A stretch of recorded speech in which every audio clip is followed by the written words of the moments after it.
And so over this last week, we have been busy soaking in all that we can across the cultural heritage sector in Lagos. And we know that we are only scratching the surface, but it has been a truly enriching experience. Today, you'll be hearing from my colleagues as part of our cultural exchange, community voice, and collection stewardship. Followed by that panel conversation, we will have an opportunity to hear from you as part of the open forum and discussion. I wanted to provide a quick note of thanks to all of you in our audience, our distinguished guests. I'd like to extend a special thanks to the U.S. mission in Nigeria, as well as the Cultural Heritage Center at the U.S. Department of State, who has generously funded this program and has been a co-collaborator since day one. I'd also like to thank the Ministry for Culture, Tourism, and the Creative Economy, as well as our gracious hosts at the National Museum in Lagos for welcoming us today.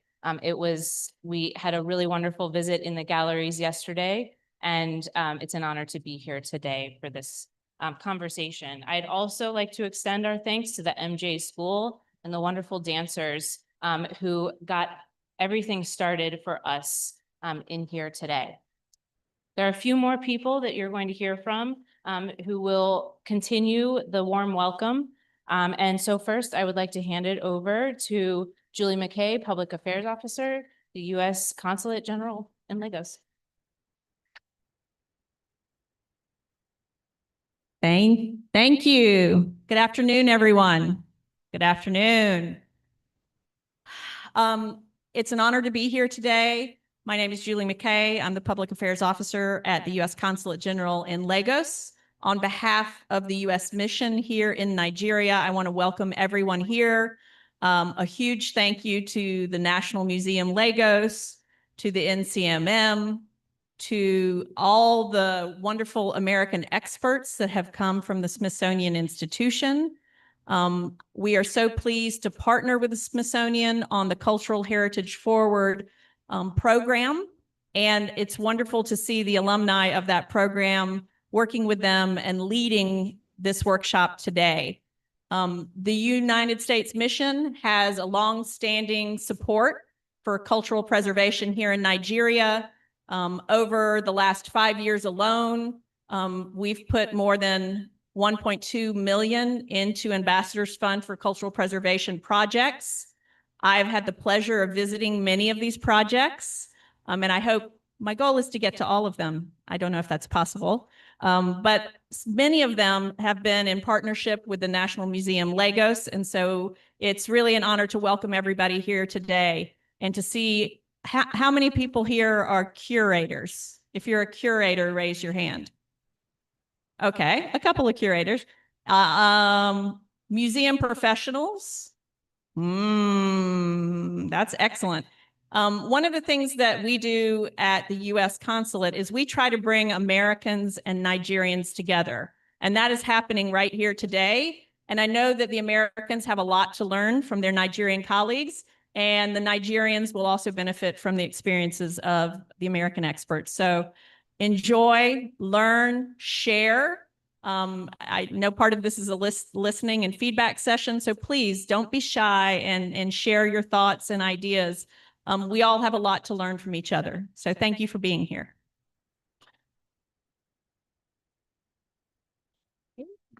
Thank you, Julie. And now I am pleased to welcome up to the front here, Mrs. Nkechi Adedeji, Managing Curator at the National Museum Lagos. Thank you. Thank you. Good afternoon, everyone. Yes, I'm glad to be here, and I hope you are too. Good. So on behalf of the National Commission for Museums and Monuments, the Director General, NCMM, it's a great pleasure to welcome you to the Cultural Heritage Forward Public Program. I stand on the established protocol, please. Pardon me. So I want to thank you all for joining us as we celebrate the richness of our cultural heritage and explore how it can continue to inspire, educate, and strengthen our communities for generations to come. Our cultural heritage is more than a collection of traditions, monuments, languages, and artifacts. It is the living story of who we are, where we come from, and the values that shape our shared future. Preserving and promoting this heritage is a collective responsibility that connects the past with the present while laying a strong foundation for the future. Invariably, our heritage is our legacy from the past, what we live with today and what we pass on to the future generation. Today's program provides an opportunity for dialogue, learning, and collaboration. Through the insights of our speakers, the experiences shared by participants, and the conversations that will take place, we hope to deepen our appreciation of cultural heritage and discover innovative ways to protect, promote, and sustain it in an ever-changing world. We extend our sincere appreciation to our organizers from the Smithsonian Institute, of Museum of Arts. We extend our appreciation to them, our partners, our sponsors, the speakers, and every participant whose commitment has made this gathering possible. Your presence reflects a shared belief that culture is not only something we inherit, but also something we actively preserve and pass on. As we begin today's program, I encourage everyone to participate fully, engage openly, and live inspired to become ambassadors for our cultural heritage in our homes, institutions, and communities. Thank you once again for being here. I wish you a productive, engaging, and memorable program. Welcome and enjoy the event. Thank you.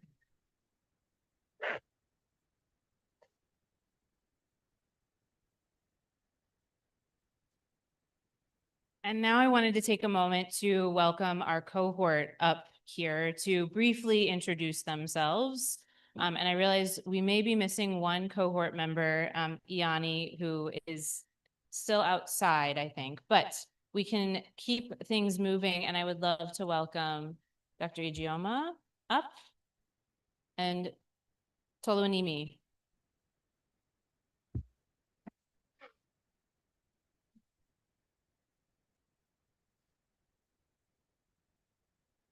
Please permit me to stand on existing protocols. My name is Dr. Ijeoma Onyejakwe. I'm a staff of the National Commission for Museums and Monuments and a cohort of the Smithsonian. And I'm very happy we are all here. But first, I want to thank the US Embassy, the Office of Global Affairs, and my DG and my curator seated here of National Museum Lagos for giving us the opportunity to be here. I don't know how many minutes I'm supposed to stand here, if I'm going to still talk after Ashley, or I should just give an introduction. All right, the Cultural Heritage Forward program has been a very progressive program like you have seen today. You can see that the ledger site is being launched for restoration and documentation. And we have so many of that here, and that's one of the things we have learned from the Smithsonian. We have so many sites. We're going to work with professionals. We're going to work with not just museum professionals. We're going to work with in the built environment. We're going to work with policymakers. We're going to make this happen. We're going to move our heritage forward. So I'm going to give the mic to my colleague, Nimi, the baby of our cohort, to share, tell you who she is. Thank you.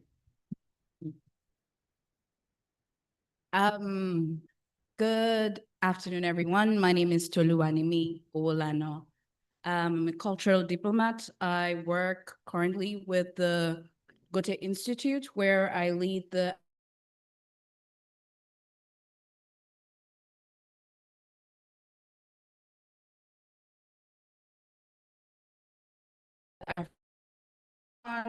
project funded by the Ford Foundation and implemented by the Goethe Institute, when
Please bear with us.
Bear with us.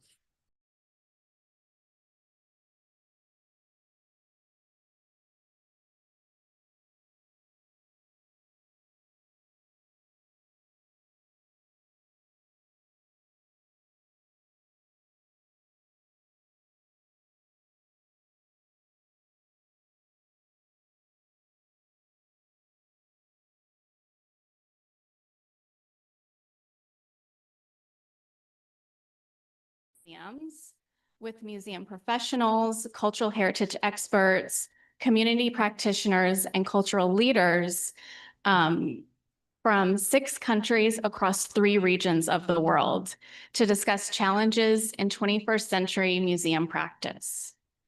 The program was really designed as a platform for mutual learning and knowledge sharing so that we can learn from one another's experiences and approaches. This type of international exchange with participants from Chile, Peru, New Zealand, Vietnam, Cameroon, and of course, Nigeria, has been an amazing opportunity to learn about museums and stewardship. We are learning from one another and building a network of colleagues around the world. One example of this network in action was when one of our colleagues from New Zealand shared photographs of leather boots in his museum's collection that were simply labeled Africa in their catalog. And our new Nigerian cohort stepped up right away, helping him research and identify that these boots were worn by horse riders during the Durbar in northern Nigeria.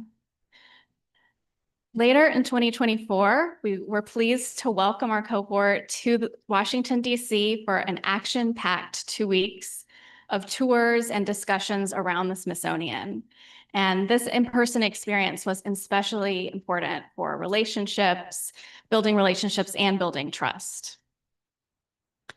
Over the next year, we continued the program with virtual sessions, focusing on community archives, collection stewardship, audience engagement, fundraising, and evolving museum practices. And while all of our contexts may be different, many of the questions we face are similar, and the exchange of ideas helped us think more creatively and collaboratively about the future of cultural heritage work. Through smaller group sessions, we focused more specifically on the context of Nigerian and Cameroonian art and cultural heritage, looking more deeply into the unique cultural, historical, and contemporary realities of these regions. One early and hugely beneficial outcome of this project for our museum has been our ability to advocate for and hire the museum's first provenance researcher, Caroline, who's here today. We recognized that if we wanted to really share and be transparent about our collection, we needed to know more information about where the collection came from, beyond just the most recent collector, but really looking at the circumstances by which these collection items left their source communities. During this process, the cohort has provided critical feedback on NMAFA's new provenance research and due diligence process. They have also helped us start developing community guidelines or recommendations for collaboration as we begin to host more community consultation sessions. And the goal here is to really make collaborators feel welcome within the museum, co-creating and developing mutually beneficial projects, and respecting cultural and leadership protocols. As you all well know, Nigeria is made up of a broad range of communities with over 350 different cultural groups. So as a museum, we really must remember that one approach might not work for every group.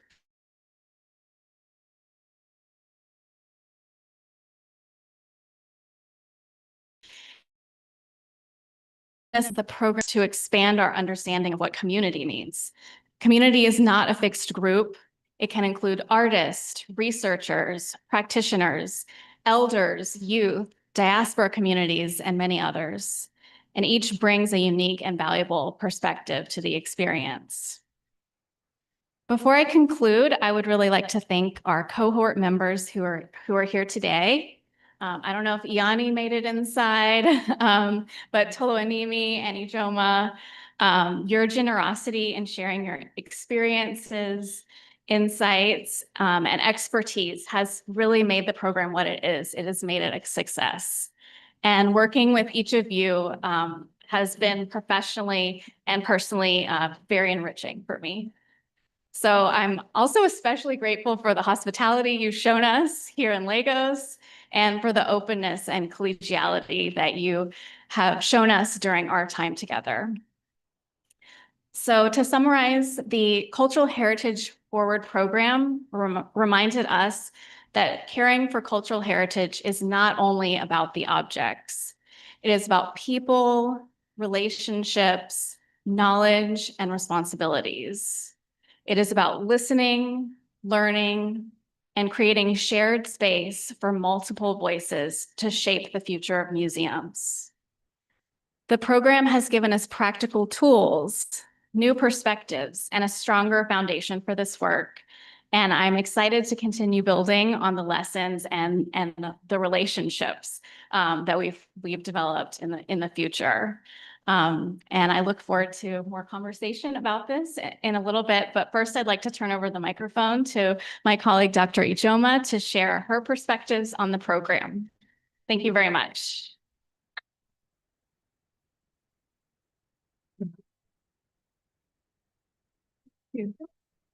Thank you so much, Ashley. That was so beautiful. I don't really want to read, but I just want to be down on earth with everyone here to tell you more about this Cultural Heritage Forward program. The program, we are 24 cohorts from 3 regions of the world and 6 countries. And this program was designed by the Smithsonian for us to be able to share our knowledge in the objects they have and for provenance.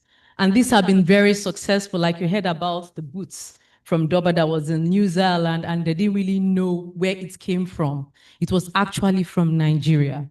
It was a Doba boot that was seen there. Some of the objects they also have there has linked to even science and technology. I'm really happy many of us are here. But I want to tell you that we learned a lot with the Smithsonian. And from the program, we received technical assistance for conserving and interpreting cultural objects, promoting accessibility to sites like what you see, the Ledger site. It's an incredible beginning for the communities now to be heard, for people that have not been seen in spaces.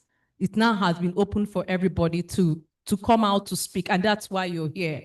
We invited every one of you to have a voice in this dialogue. We want to share our ideas. We don't know it all. The Smithsonian don't know it all. The cohorts don't know it all. The museum don't know it all. We know that some of you here may even be better than us. And that's why you're all here, and we are glad that you're here with us. So from this program, you can see that one of the achievements we have is the launching of the Ledger site. Amongst others, there have been a lot of publications in ethical stewardship, ethical returns, and ways we can communicate with the public, even provenance, in even giving names, meaning to some of the objects in their collections. So this is some of the things we have done.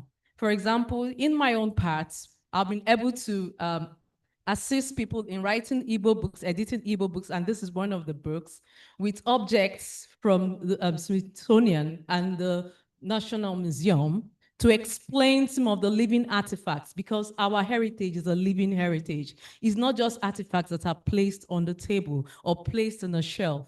They are still living till today. They communicate with us. They communicate with the spirits, like what you saw today when the Oja was being played. You could see that it did something to the deputy governor of Enugu State. He didn't even read from a paper. It came out and it flowed. And that is who we are as Africans. We really know who we are. Let us interpret our objects the way it ought to be. Let us live and make our objects a living. Today, we're also talking to professionals in the built environment, talking to architects and town planners, because they are also very important in this discussion. We are losing our sites, our cultural sites, because some of this knowledge is not known. And once the sites are disappeared, you don't have tangible evidence to your intangible history. So today we invited every one of you. We're hoping more people will come. But before I end this, I want to really thank this Department of State. I want to thank the Office of Global Affairs, the Smithsonian. I can't just say all this without mentioning Julie, Lauren, Ashley, Jennifer. Many of them are not here. Dana, Caroline, Hallie, and many others who actually taught us. So today you're going to learn from us. We're going to learn from you. You're going to learn from them. But I want to close by presenting this book to the Smithsonian. Thank you very much. This is Mmalite Asụsụ Igbo, with cultural objects, giving examples, translating English to Igbo and Igbo to English for better understanding. So I present this to you, and I want to present the second copy to my Director General, and to that Nkechi Adedeji representing Manjiji. Thank you, Ma. Thank you. I want to also acknowledge some bodies that have collaborated with me in many of the works we're going to discuss later. I want to appreciate Foundation for the Preservation of Cultural Heritage and Nature. I want to appreciate Mobalahan. I want to appreciate ICOMOS Nigeria. The president is here, Dr. Sogbesin. I want to also appreciate everybody here, the family of the Modonwo Kolos family, who together has come with us, with me, even irrespective of looking out for funds, coming together to restore their monuments. These are things we're going to discuss today. So I really thank you. Thank you for coming. Thank you, Smithsonian. Thank you, Department of State. Thank you, National Commission for Museums and Monuments. Thank you. So thank you to everyone for providing that kind of overview and beginning to share some of your perspectives about the power of exchange, of cultural heritage, both past, present, and future. We're excited for today's conversation and excited to hear from all of you too. And so we are going to take a short break to sort of reset the room for that panel. I also want to thank our online audience who's joining us, and thank you for your patience as we got started a little bit late this afternoon. So we'll take a few minutes to reset and restart in a few moments. Thank you.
It's a very quick sign-in sheet. We will pass it around, and we appreciate you sharing your information, and we look forward to hopefully staying in touch after today's program as well.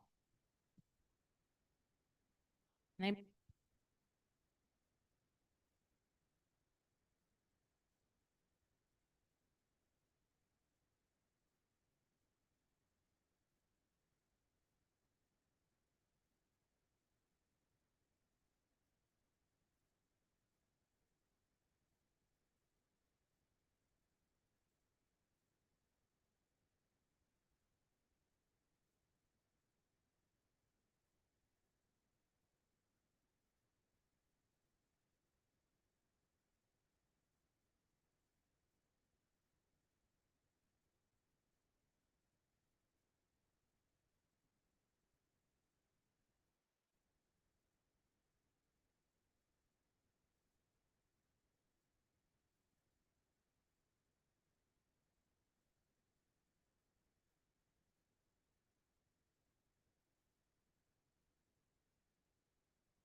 If anyone is still getting refreshments, you have a few minutes while we're doing introductions to make your way back in.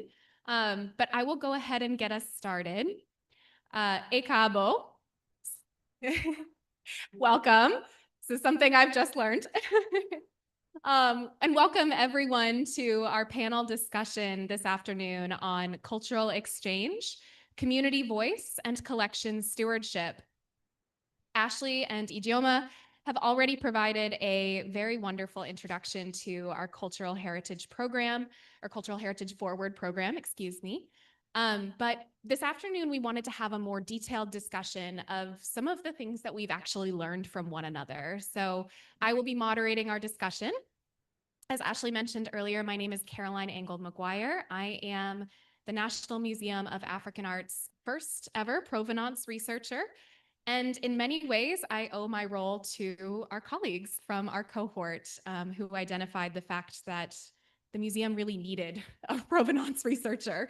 And so they have been instrumental for me over the last 18 months, developing our provenance program from the ground up. I cannot imagine having done any of it without them, so thank you. So I'm very excited to moderate the discussion today between our cohort members, Ijeoma, Iyani, and Mimi, as well as my colleagues from the National Museum of African Art, Haley, our archivist, and Ashley, who you met earlier, our conservator. So for our panel today, I will be asking our panelists several questions. We'll have about an hour to discuss amongst ourselves. And then we'd love to open up the floor to you all to ask questions, to contribute, to comment, and we'll have about an hour for that as well. So I'll ask that you please save your questions until that time, and then we'll host that moderated discussion. So with that, all the logistics out of the way, we can go ahead and get started. So to open our discussion today, I'd like to start by asking each of our panelists to reflect back on the past 2 years of the Cultural Heritage Forward program. So how has this program shaped the work that you do in your own institutions? And perhaps because you're next to me, Ijeoma, you can begin. All right, thank you very much. First, I want to thank the National Museum staff that are all here. It's encouraging to have you. I want to thank the Association of Women Town Planners who are also here. I want to thank also especially Foundation for the Preservation of Cultural Heritage and Nature and the families of Odonwokolo, because these are people I worked with during my program. Because from what I learned, I went into the field and I worked with all these groups. And that is one of the things I'm going to discuss with you today. I don't want to go too deep into it because I want it to be open, because they are here for the conversations, to tell you the challenges, to tell you how we've been able to provide provenance, to engage with communities, to protect cultural spaces, to promote cultural spaces and interpret it the way the people want their culture to be interpreted. So I'm going to give this microphone back to Caroline. Okay, I'll give it to Ihai to tell you more about his work. Hello, everyone. Thank you for the opportunity to try to attempt a response to the question from Caroline.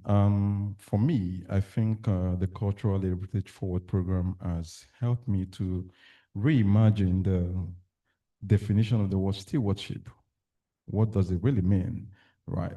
And I like to think that museums may hold collections, but it has to rely deeply with the community to give resonance, to give meaning, to give identity to the works that they collect. And that brings us to the question of whom are we collecting for?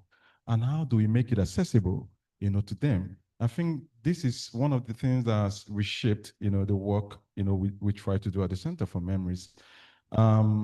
Sometimes I think as museums workers, we make some certain mistakes, and that mistake could be, treating community as a supplementary, part of our work instead of the core part of the work. It shouldn't start when we must have ideated on the exhibitions that we're going to have.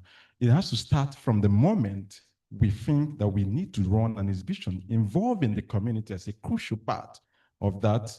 Is very, very important. And I think for me, That's one of the learning we've taken on. I'd like to draw parallels with what we saw at the National Museum of American Indian. I always make reference to that because when it comes to community involvement, you would see it clearly, from the work that they do. You see representation, you see access, you see consent.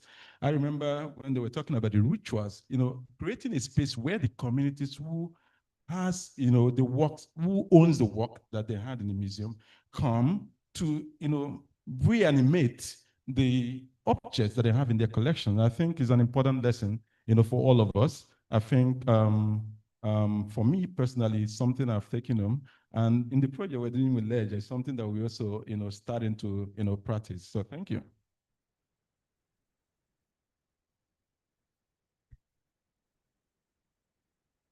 Okay. So for me, I will be speaking in my capacity as a cultural diplomat.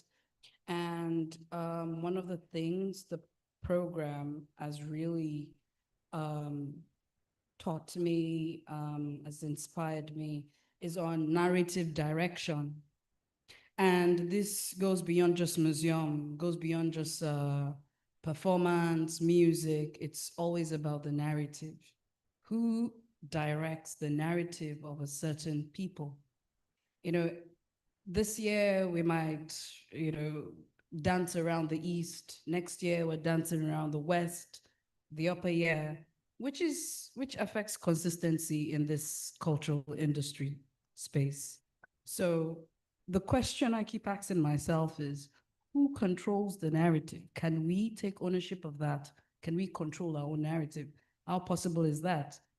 If the finance that our international stakeholders, they have, if we have that type of or sort of finance as well, will that give us the capacity to control our own narrative? It's just a question for thought, and it's still something that keeps pondering in my mind. So on this project, 2 years, we have been talking on and on about the museums, the museum professionals, but the question still remains the narrative direction. Where are we going with this narrative? Who's controlling what story? Whose stories get to be told? So yeah, this is just, yeah, I dropped my mic. Thank you. I am Haley Steinhilber. You will notice that this is the first time I'm talking today. As an archivist, I do not typically find myself in front of a crowd, but I am the photographic I formerly worked with the Ellis Offen Photographic Archive within the National Museum of African Art. And it is a special collection. It does not do the repository records for the whole museum. It's more of a just a photographic repository for people to deposit their slides, their photographs, their research. But as part of this project, I often reflect on access. How, like, as an archivist, providing access is pretty much my entire job, through the organizing the collection, through describing the collections, through digitizing the collections, through giving the reference materials. It's all access, and how can someone give access to something that you have not processed? And so through this program, it's been really important to find like the connections with Nimi, with Iyani, with Ijoma, about the images we have in the collection, because a lot of them came without proper documentation, or were documented incorrectly because like our archives is definitely the primary donors are like Westerners, art historians, anthropologists, missionaries. And so to piggyback off of your who's telling the narrative. It's who's telling the narrative, who's gotten it wrong, and how do we reconnect that, and how do the people who actually own the narrative find it again. Thanks, Haley. I think for me, one of my biggest takeaways and one of my biggest memories from our conversations during Cultural Heritage Forward is when someone said, "Our ancestors are not your art." And that has affected not only the vocabulary that I'm using, but also kind of my philosophy, my approaches to collections care.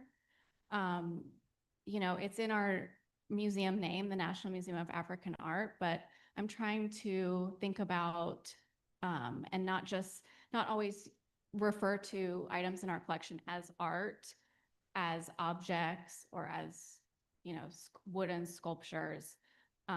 You all have helped me realize that these may be living beings. They are cultural heritage, they are cultural belongings.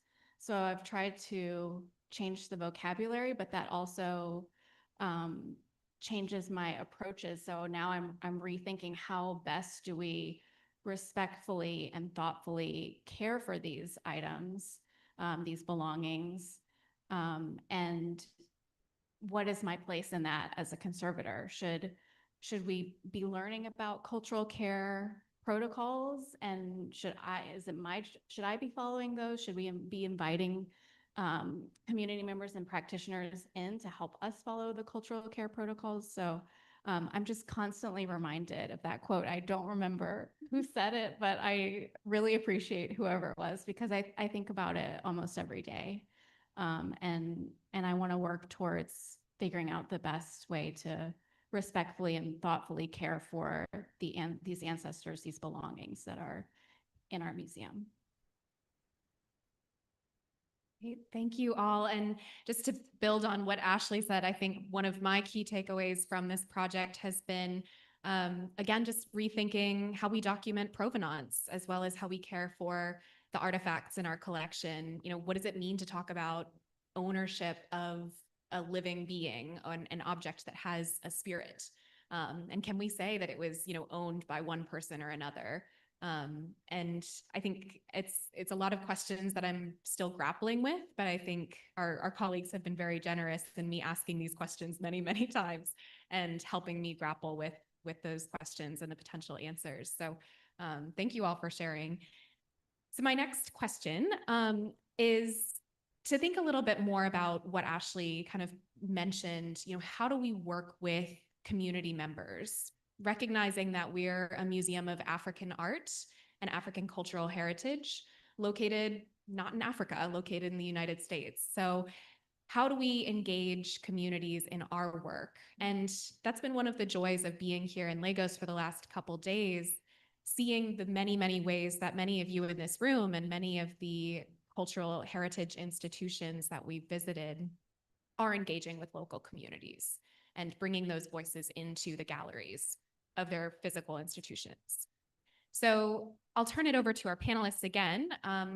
Can you share how each of you incorporate community voices and local knowledge in your work, whether that's in a physical museum or elsewhere?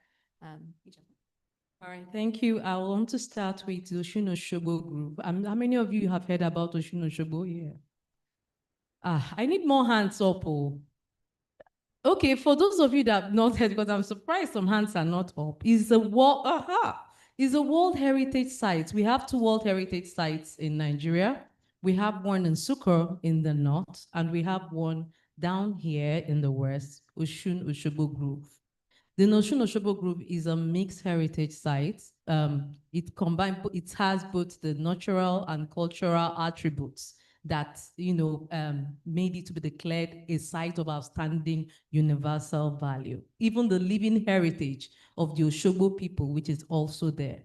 Now, like they have said, in the Oshobo group, you see that there are lots of artifacts that are sculpted there, right?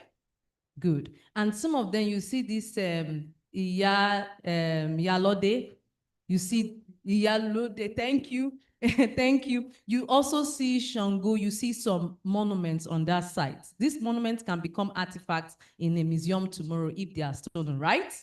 Beautiful. So I want to try to tell you why you cannot separate a site from an artifact. Because the site is as important as the artifact. I worked with the Association of Women Town Planners. Please, I want to recognize Mrs. Elizabeth. She came all the way from Oshobo for this program so that she'll be part of the conversation. Because I like things being practical to let you know that we work with the community. Because of my deficiency in the Yoruba language, I knew that I have to get an indigene involved in that aspect, because she knows them better. She understands the culture, she speaks the language, and she can translate it and get better access than I, all right? So we were having some challenges with encroachment into the zone that is supposed to be protected, because every World Heritage Site has the red zone, it has the green zone, and has the buffer areas.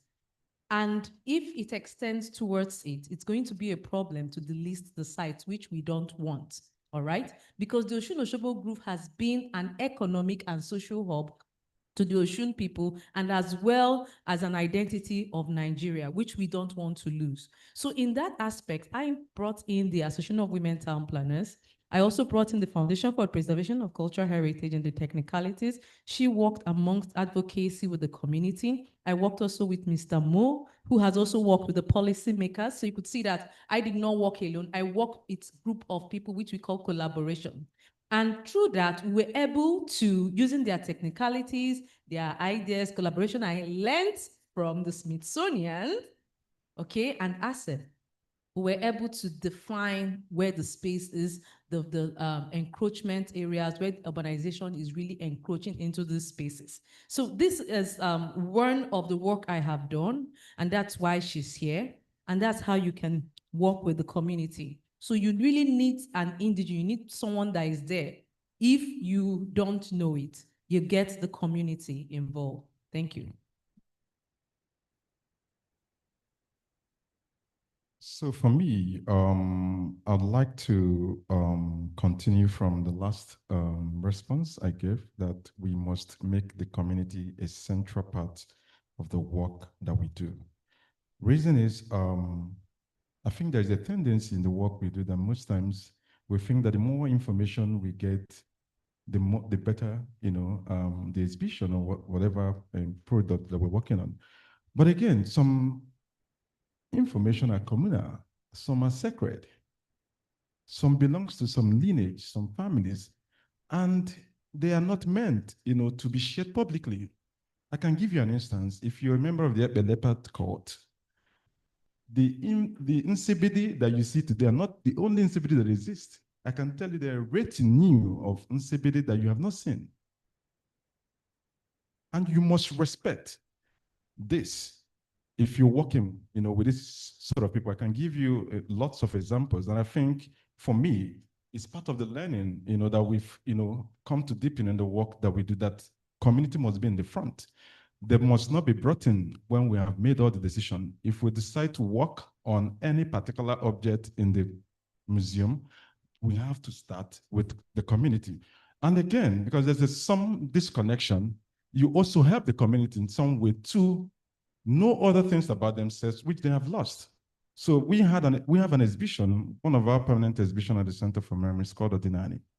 And one of the major materials we use for the exhibition is of North Cotton. And it meant that we had to go back to communities where he photographed some works. And I can tell you that many people in the community do not hold any memory of all of those objects. The saving grace was just an old elderly man who was able to share what those pictures and materials in the picture represent. And I think for us, we have a responsibility that not just for our own intentions, but what the community is going to gain, from the work that we do. I say this because a lot of communities that we work with, we've helped them to learn some new things about themselves. Because most of the times the work's taken away from our communities, into distant lands, disconnect them. If you're Igbo, maybe African, and I give you something with the left hand, you will not collect it. But if I ask you why, you may not be. You are disconnected from that history. You are disconnected from that culture. And I think the more we work with communities, we learn and they learn. And that is what shared stewardship, mean to all of us. Yeah, thank you.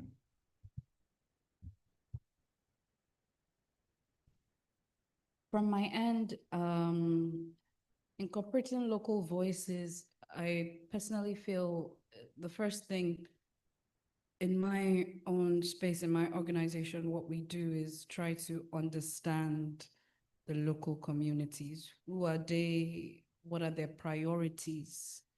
Because as much as we also want to carry the local communities along in cultural programming, these local communities, they have priorities.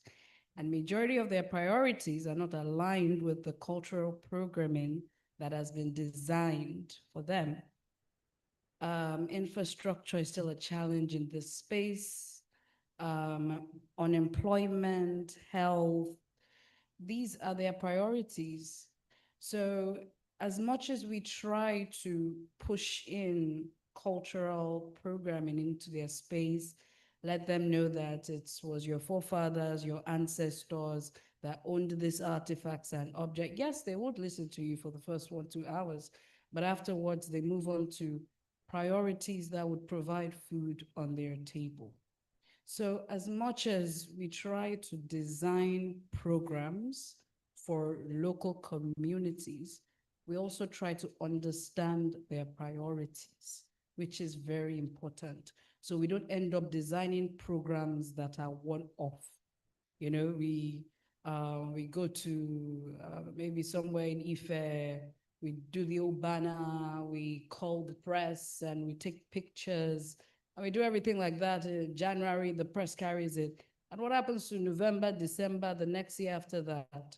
And because we keep seeing culture as events, performance, programming, the program design, project management, we don't see it as a product the way the remaining industries see their own space.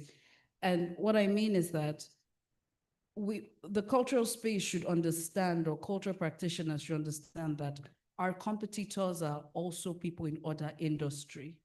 There are people in oil and gas. There are people in banking. We need to start thinking differently, that it's a museum space. They came to show performance, heritage, and we've been repeating the same narrative before I was born.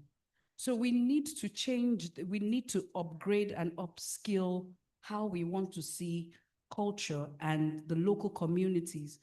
In fact, speaking about local communities, understanding the definition of local, who are the local voices, who are the local champions. I'm a local champion. Yang is a local champion. We all here are local champions.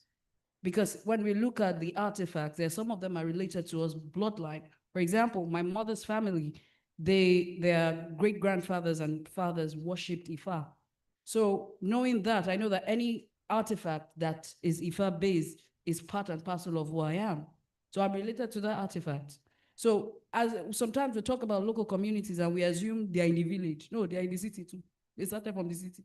So we also need to identify as local champions for certain artifacts that we want to preserve and drop. Thank you.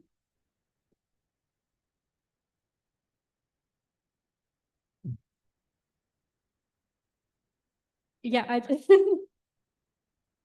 no, I know. I mean, you took some words out of my mouth, but just because thinking about our museum as based in DC, local community means something completely different than what it means to Nimi, Yani, Ijoma, all of you. And so what, community knowledge means to us is completely different, because it's not local.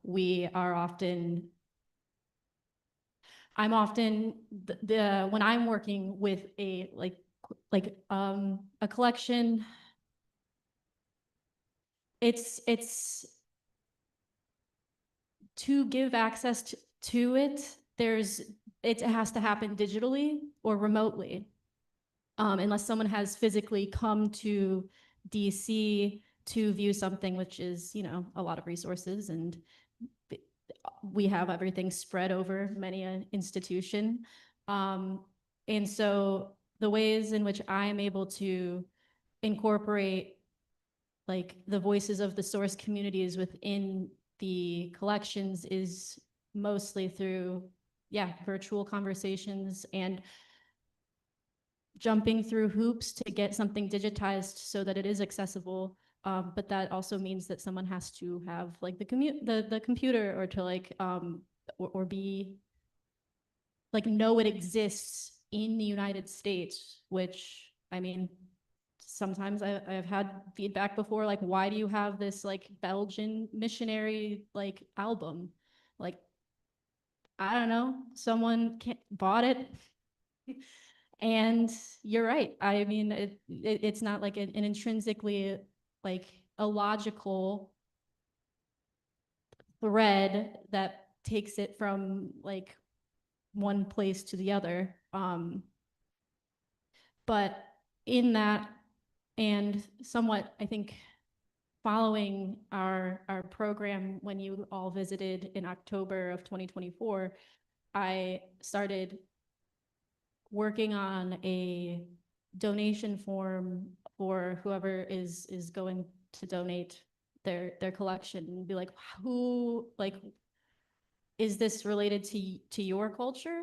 And if not, like, where, like, do you still keep in contact with these people? Like, and do you have any like sort of like contact information? Is there a way that we can like reestablish these connections? Or was it a like a trip that you came, you took pictures, you saw, you left? And I think we're definitely trying to move towards finding where those collections are, like the origins of the collection before even taking them, even like acquiring them, because we have a lot of work to do in the archives and in the collections in general, of reconnecting. Like it is not lost on me that we are these Westerners in this space, and we don't have any of, like, I would say, from what I know, we don't have like a personal familial connection to any of the materials in our collection. And so we have a lot of work to do in order to like establish trust and reconnect, I mean, the things that have been disconnected. So thank you.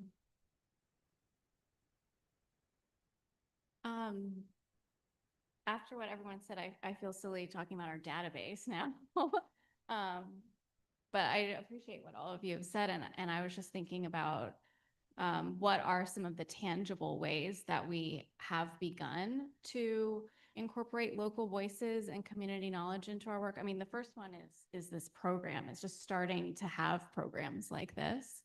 But within the program, we have started to work on our database of the collections database and change the primary name for an item to the local language.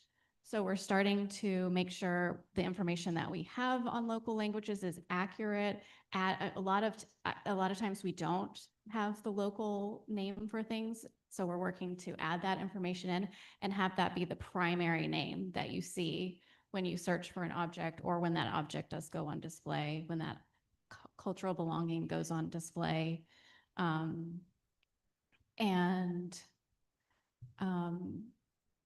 also just want to, like I said before, think about how best to steward sacred and spiritual items, how they should be handled, stored, displayed, or maybe not displayed in the museum. And that's something I really want to work towards. I think through these kinds of partnerships, we can start being more thoughtful in the way that we're working and start incorporating more knowledge that we're learning from the communities into our work. Thank you. Yep, round of applause. Well, Ashley said she felt silly bringing up the database, but that's actually part of my next question. So as Ashley and Haley and Diani all alluded to, one of the big challenges that we've realized over the course of this program is just about collection information. You know, is the information that we have on an object accurate? Is it in its local language? Is that how community members would refer to it? And should we know that information? There's some things that are secret or privileged that we as a Western institution shouldn't have access to and shouldn't be sharing with the general public. And so I think archiving and classifying and cataloging information has been a major topic of discussion for us over the last 2 years. So with that, I have sort of a big question. When we're thinking about archiving and documenting, we've already alluded to some of the conversations we've been having, but what else do you think about when you think about how shared stewardship works in the archiving and documenting space? And maybe I'll start with the other table, since this table's been going first.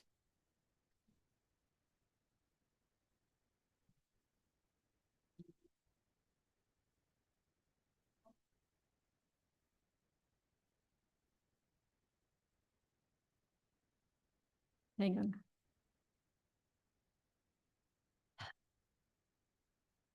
No, I'm sorry. I want to rehear the question.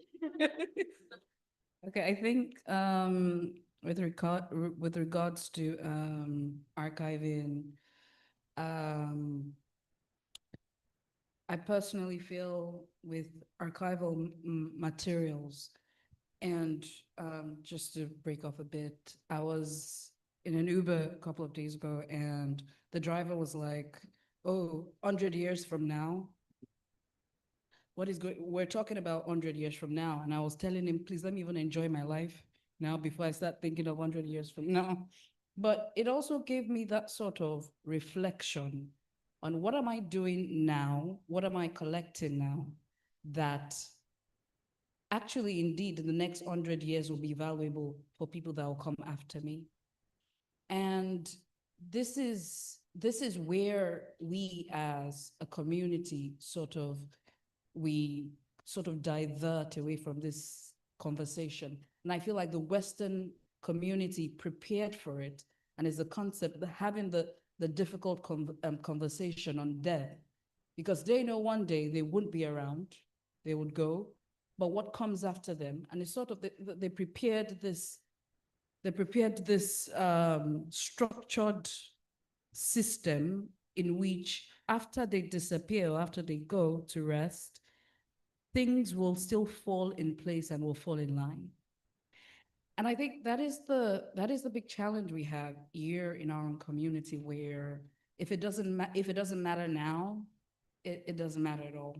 You know, no sustainable plan, no value for items or informations that, you know, that can be useful or meaningful in the future. And it also goes back to the concept of research, you know, and as much as it's a lot of paperwork, it's a lot of reading, but that is how, for us in the cultural industry, research is how we get new innovative ideas. And if we continue to talk without reading and doing paperwork, we're not going to get anywhere. So we have institutions in Nigeria with fantastic, amazing archival resources, materials that if just one line can be designed, developed, and infused into film or music, it will change a lot of things about how we perceive or how we receive things. But because it's, you know, it's a lot of, we assume it's archiving, it's a lot of work, it's just paper, you know, we don't understand that there is gold, and there is there's a lot of gold in these archival materials. I mean, when I visited Ailey's office and I saw some pictures from Ibadan, it was a picture of a market in Ota. I don't know if it was Ota, but it looked like that market in Ota at that time. And they had this women with their basket and their kids. I don't know the name of the photographer. Is it Ian Brinkford? Yeah. Ian Brinkford. Yeah. So he had come to Nigeria, taking those pictures. And when she showed me the pictures and I took some of these pictures, went to the space, saw this place, and just trying to reflect on how happy those people were to what the people are today.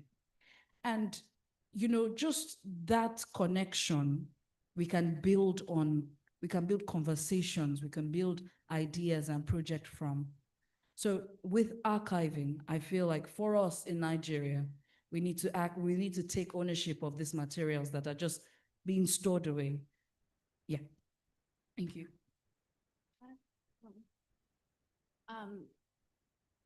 I was just so I don't work in the archives, but thinking about our collection and also piggybacking on what Haley said about accessibility, I think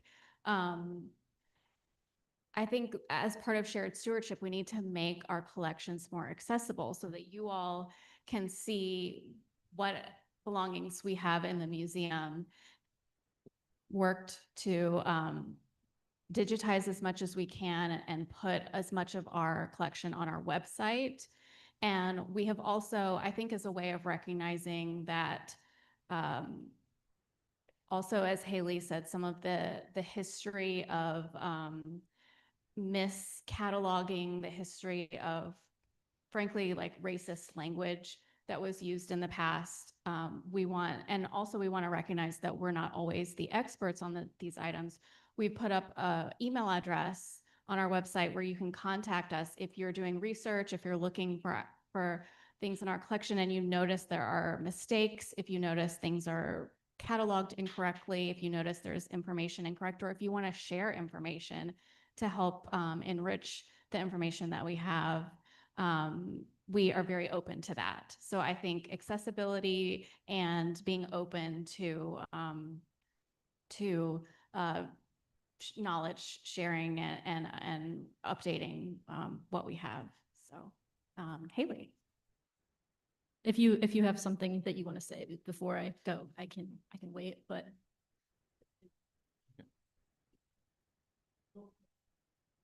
Okay.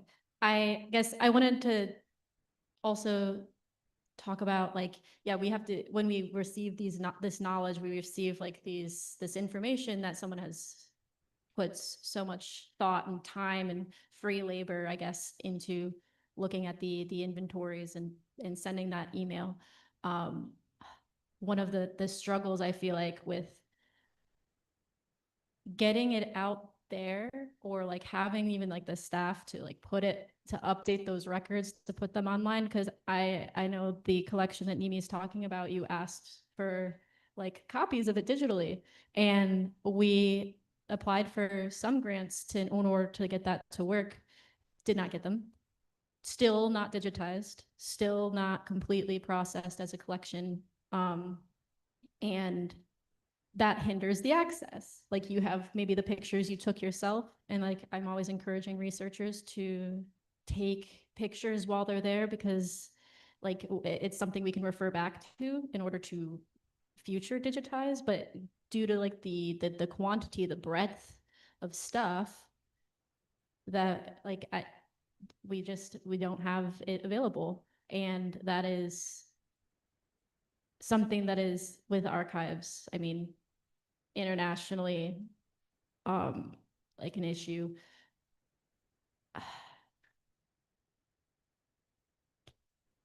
Yeah.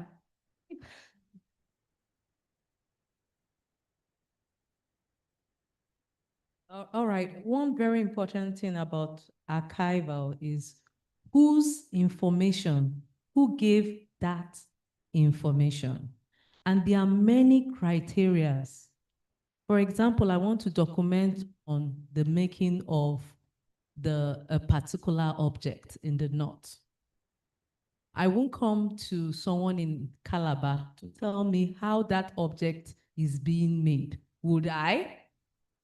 So sometimes in the archives, some collections, you have to look at who gave that information concerning that picture, concerning that object. And I will give you a very big challenge we are having in that. I don't know how many of you have heard of ECBO. For those of you that are museum professionals, you've heard of ECBO House in Calabar. You've heard of the house. Now, as I talk to you, there are different narratives of that building. And because of that, when it comes to the restoration, there have been a lot of challenges to restore it. Because the different families keep coming, that the younger generation keep coming with different stories from different archives we don't even understand. So sometimes you really need to know who is giving the story, what is the relationship of these people. Now you could, in that of Ebo House, the person that gave the information seemed to be not actually the birth child of the owner of the house. But because he was hardworking and he got educated, he gave his own information. So you could see that even the real lineage of that child, that family, because he doesn't know or he's not as educated, the true information is lying what? Fallow. So sometimes in the archives, you really need to know who gave this information, the relationship with those people, the time this information was given, the age of the person giving this information. Do you know if this person is part of the sect? If this is an Ekpe masquerade or Ekpe material? The person that gave you this information, is he an Ekpe initiate? These are some of the key things you need to look at when you looking at archives and the documentation of archives, which also dating is also very important. I think that's just all I have to say.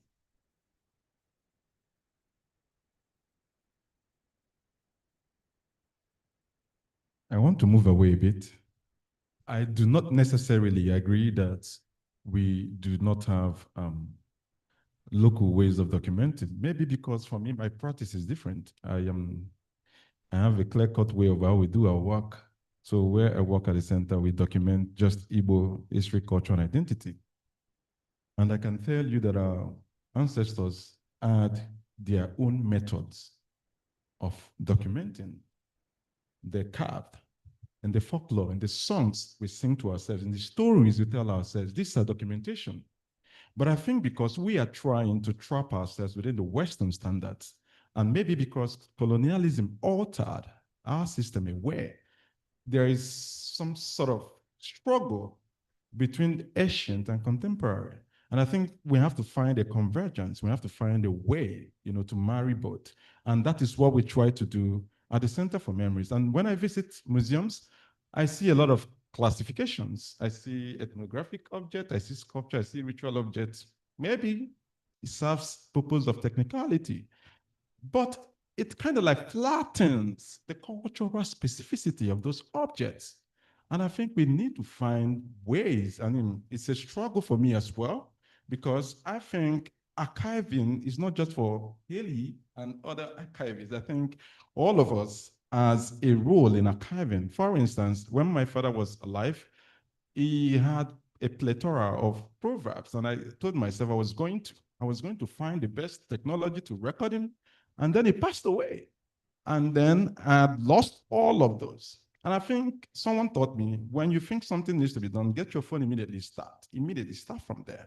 And I think maybe when we figure this and find a way to marry with a ancient style of documenting and archiving, that perhaps we may find better ways to progress the work we do in this industry. But I think we still have a lot of struggles, challenges, because sometimes you look at works, it doesn't, from my perspective, it doesn't really, I see some of the classifications a lot of museums give around the Kenga, around Ofo, but I can tell you I've worked massively around these areas, and I struggle very deeply You know, I go to some families in Oka, and when you see the Ikenga, it literally tells you what the occupation of the Oda is.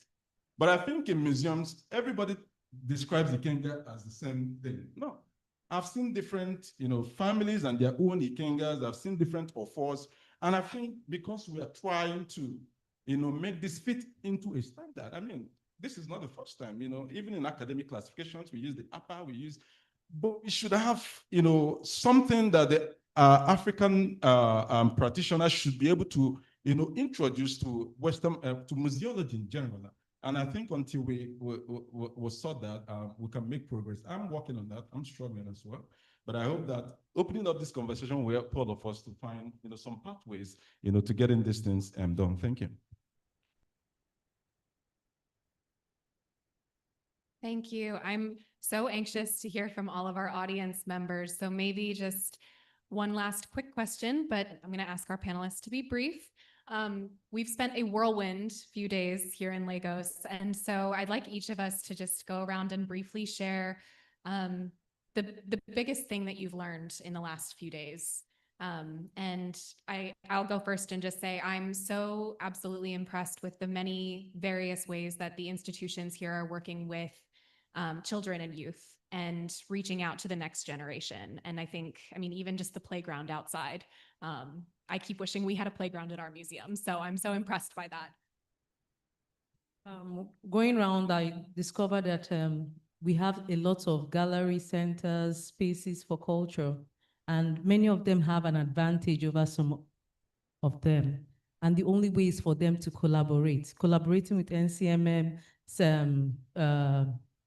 Shylon, Randall. In fact, next year is the 50 years of Festac 77. How are they collaborating to celebrate it? This is why they need to come together. They should bring all their resources, their intellect, and every stories they have so that they can have a successful pushing of our heritage forward. Thank you. Oh, your biggest key takeaway from the last 2 days.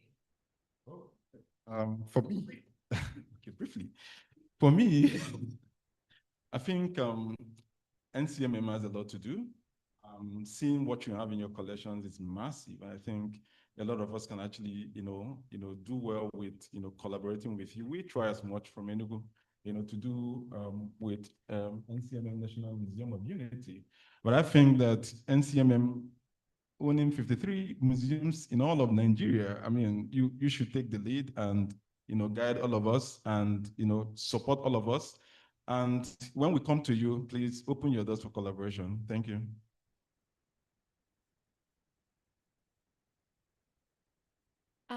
I kind of want to echo, I just really appreciate what you said in the last question, Iani, and I have been struck by, it's something that we talked about in our virtual sessions, but we're really here seeing the interdisciplinary nature of your work, that museums aren't just about the objects, the cultural heritage, but you all can't talk about cultural heritage or cultural belongings without talking about the music, the food, the dance, the performance, the stories, the oral histories.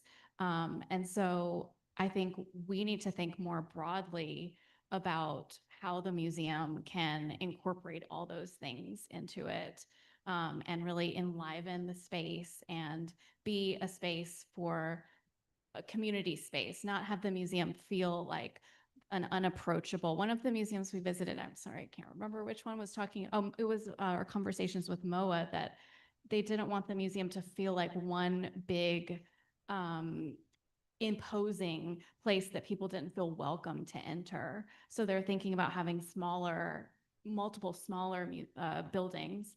So yeah, just incorporating interdisciplinary, intangible culture into the museum and making spaces feel welcoming and community and active.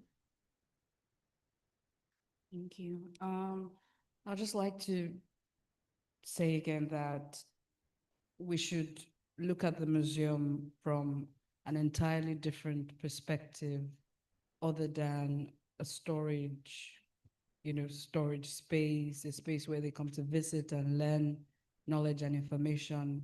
We have to start finding ways to monetize these information, because I am just concerned about futuristic challenges this space will have in the next 10, 20, 30 years. I mean, anything can happen with the generation of young people we have today, their energy, their vibe. Can they carry on this patience, this archival processes, this provenance? Can they carry on this skill?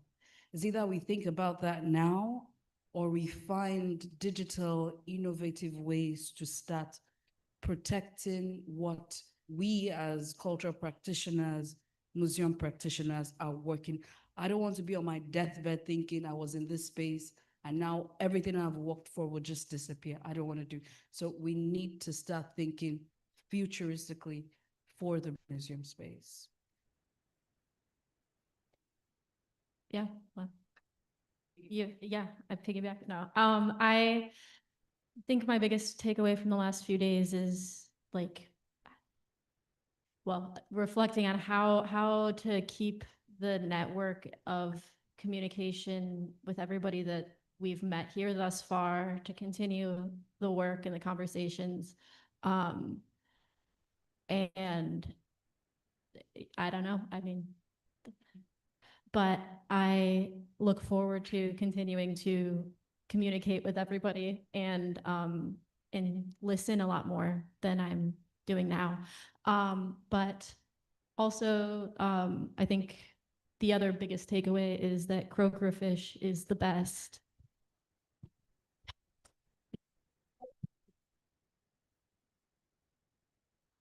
And Nigeria has the best jollof rice. Okay, on that note of listening more than we're talking, we will stop talking because we'd love to hear from you. So I will get up and pass the microphone around. We have about an hour for an open discussion. I'll just ask that before you speak, you introduce yourselves, because we've met a lot of people in the last few days, so we want to make sure we remember your name. I'll go to you first, sir, and then I'll come over here.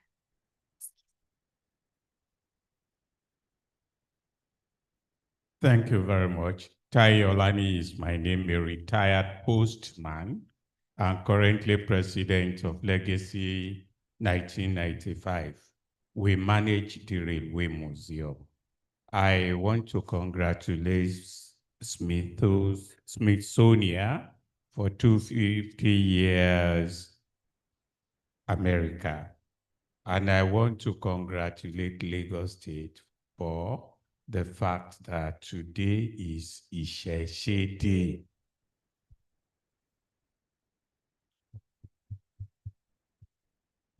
Ìṣẹ̀ṣe in Yoruba tradition is doing it the way our forefathers have done it, and the need for it to be a kind of continuum. Because as Yoruba will say, ẹ jẹ́ ká ṣe bí wọ́n ṣe ń ṣe kó lè rí bó ṣe ń rí. Let us do it the way of our forefathers, so that every experience we would have in our geo-atmospheric, religious, and communal life will be one that will be full of peace and tranquility.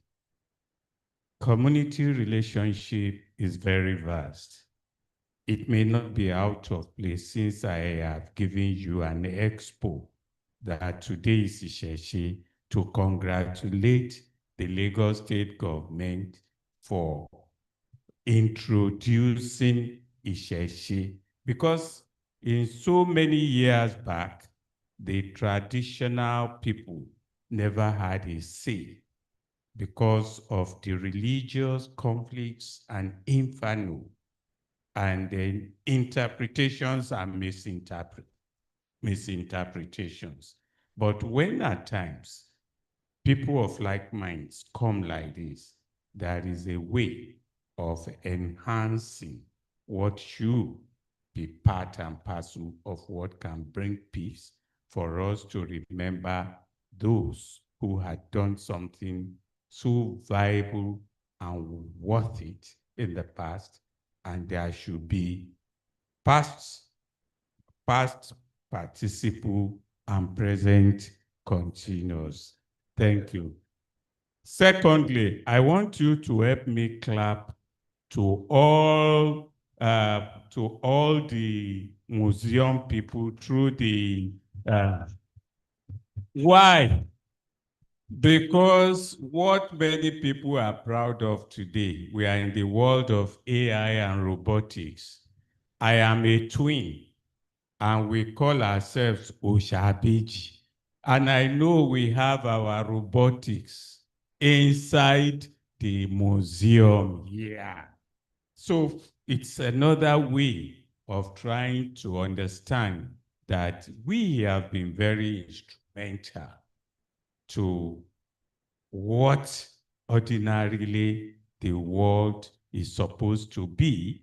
We have tried in the past, and we are now trying to use modernity and modern science and technology to project who people like us dreams, what we have been and what we should be.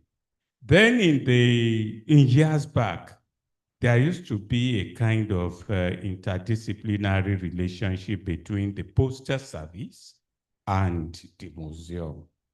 Because we, those of us who belong to the postal service and people like us who are stamp collectors or philatelists, we say stamp is a living reminder of events, a portrait gallery, and miniature encyclopedia. We have had a number of monuments, even now, the Sokor and the Oshogbo, they are on postage stamps now. And I'm sure many people, even here in the museum, would not know. So in case of further fraternization of ideas, we should, and finally from me, religion is playing plethora of roles in discouraging people from knowing their past. Is it out of place during the World Tourism Day or anything to have an inter-religious exhibition? For example, if you go to the mosque, there is a Shita or Abi, there is one. They may have what they regard as the oldest Quran and some other items there. Go to Catholic Church. Catholic Church is a place that I always love to go, because when you go inside, you feel God and you feel the work of fellow human beings. And the traditionalists, they also have a lot of things which already you have in the museum. We may not limit all those things to, we can also include some other organizations to come and have exhibition. Railway can be part of it and other. At the end of the day, it will be a pleasant surprise to all how we are trying to build a better society. Sorry, I talk a lot, but thank you very much. Thank you. Thank you. Thank you very much. My name is Dr. Louisa Onoha. I work with the NCMM, and I'm the president of the International Council of Museums in Nigeria. So I want to commend this gathering and the panelists for the engagement.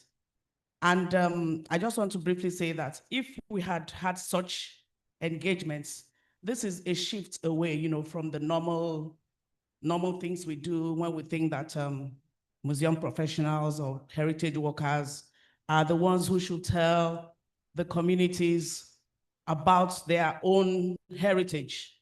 So if we had been having this kind of conversations, we definitely would not have this cry about decolonization that is ongoing everywhere, repatriation and all of that. Okay, so having said that, I just want to touch on a couple of points. One is that in Africa, presently, we are having challenges with documenting intangibles. And there is no tangible heritage. There's no there's no object in the museum that doesn't have whether a song or a poem or a dance step, or even if it's a cloth, there's a procedure of making that cloth. And these are intangibles. And they are really, really missing in our exhibitions, in our collection keeping. And so that is why I would commend places like Center for Memories. They tell these stories, they try to keep the stories alive, because in Africa, there is no heritage, no artwork, so to speak, that is just there for fashion or for, just to see for pleasure. It must be functional. They are functional. And so when the intangible aspects of these objects are not there, you cannot keep them, you can't make them go hand in hand with the tangible, then we are not doing our job. And so conversations such as this is very important. And I want to bring out something that, an idea that we have been putting forward from ICOM Nigeria, and that is, even if we're going to have this discussion over there in the West or here, we just need to be having the conversations. We need to do the provenance. We need to, put together stories about objects that are outside. Somebody was saying something about how to display objects. I mean, there are lots of religious objects that we find outside of the country or the continent that people, even the people that these objects come from, when they see them, they just look away and yes, and they leave, because normally maybe these objects are not objects that you should keep beside any other thing, or maybe the placement, or even the story, or even the name. They are all wrong. So let us engage more, not just with the professionals, but with the communities. Let us engage with these communities, people that know about it. I mean, the museum, thank God the museum is moving away from putting up exhibition and asking people to come and see, or telling people this is Ekwe mask, it's this, that. No, the person from where this mask originates from should be able to tell you. So when we're having exhibitions, we call them in. And I'm sure in the US, there are diaspora communities. You need to work more with these people. You need to work more with the diaspora communities from every part of, depending on what you're exhibiting or depending on what you want to talk about, you need to engage them more. And if need be, you need to bring your program here, because we understand with visas these days and funding and all of that. But a few of you can always come around, engage with the people, look for one or two people from the communities and see how we can sit down and tell the real stories. There are lots of untrue stories flying around about African collections, and we really need to begin to look into that. If we don't tell our stories, somebody else will tell them and tell it the way they want. So that's one of the things I can remember on top of my head. Thank you very much.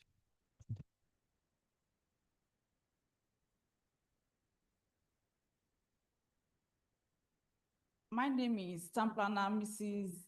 Abiola Olanike Elizabeth. I'm one of Nigerian Institute of Town Planners in Nigeria, Osun State chapter, in which Association of Women Town Planners in Nigeria, Osun State chapter, is one of the wing. I am immediate past chairperson there. When it is what I would like to say is an observation. And the major problem that I can see that we are, as the town planners, we are ready to support NCMM on every side to guide and to promote. But the major problem I can see that we are facing is especially in Osun State, we have the policy and law on ground, but it has not been domesticated. So there's no way we can move it. There's no way we can support fully as our spirits wanted to, because we are professional and we are available. We are very much available. So if we as town planners in this state, if we can get help to minister to our governor, and thank God is a listening governor, to domesticate this law for us. In fact, it will be very, very good for more functioning of this site from we professional as town planners. Thank you all.